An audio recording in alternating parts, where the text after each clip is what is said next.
তথ্য অধিকার আইনে পাওয়া তথ্যে 2024-25 অর্থ বছরে 25 জেলায় 4000 এয়ারফ্লো মেশিন বিতরণ করা হয়। এর মধ্যে টাঙ্গাইলের 7 উপজেলায় দেয়া হয় 50টি মেশিন, যার প্রতিটির মূল্য ধরা হয়েছে 27,000 টাকা। কৃষি মন্ত্রণালয়ের শর্ত ছিল মেশিন নিতে হলে কৃষককে তৈরি করতে হবে 4 দেয়াল ও মাচা, কিন্তু বাস্তবে না আছে মাচা, না আছে সংরক্ষণের ঘর।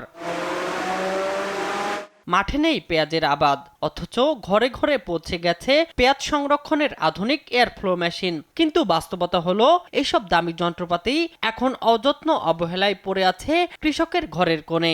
বাজারজাত করার জন্য যখন ইচ্ছা তখন আমি বেচতে পারবো, সুবিধার জন্য এই মেশিন আনা হয়েছে। ব্যাংকে অ্যাকাউন্ট করে হেরা পরে টাকা দিছে, টাকা দিয়ে আবার অফিস থেকে কৃষি অফিস থেকে আবার কিনে আনছি। টাঙ্গাইলের পার্শ্ববর্তী জেলাগুলোতে 300 মন পেঁয়াজ সংরক্ষণের এয়ারফ্লো মেশিন বিক্রি হচ্ছে 14 থেকে 16,000 টাকায়। সেখানে টাঙ্গাইল কৃষি অফিস একই মেশিন কিনছে 20,000 টাকায়।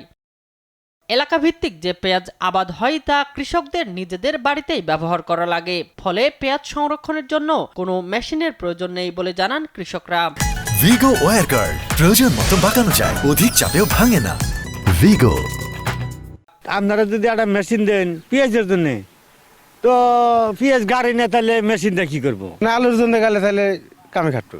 পেঁয়াজের আবাদ নাই, খুব কম। কলুর আবাদ হয়, শস্যের আবাদ হয়, সবজির আবাদ হয়, যে কোনো ধরনের সবজি হয় এদিকে।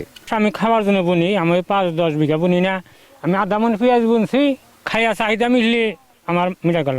তবে অনিয়মের অভিযোগ অস্বীকার করে কৃষি বিভাগ জানায়, উপজেলায় আবাদ বাড়াতে কৃষকদের উদ্বুদ্ধ করতে পেঁয়াজ সংরক্ষণের মেশিন দেয়া হয়েছে।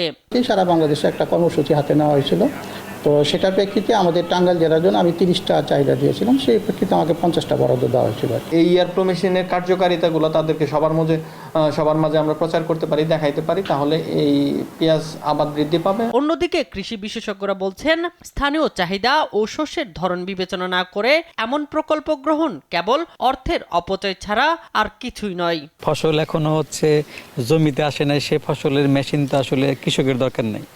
কৃষকের এখন হচ্ছে প্রয়োজন বেসিস অথবা নিড বেসিস যদি বলেন, আমাদের আসলে কৃষকের এখন কি দরকার, সরকার যদি সেই সহযোগিতা দেয় তাহলে সরকার থেকে কৃষক উপকৃত হলো। শামীম হোসেন, নিউজ ডেস্ক, দেশ টিভি।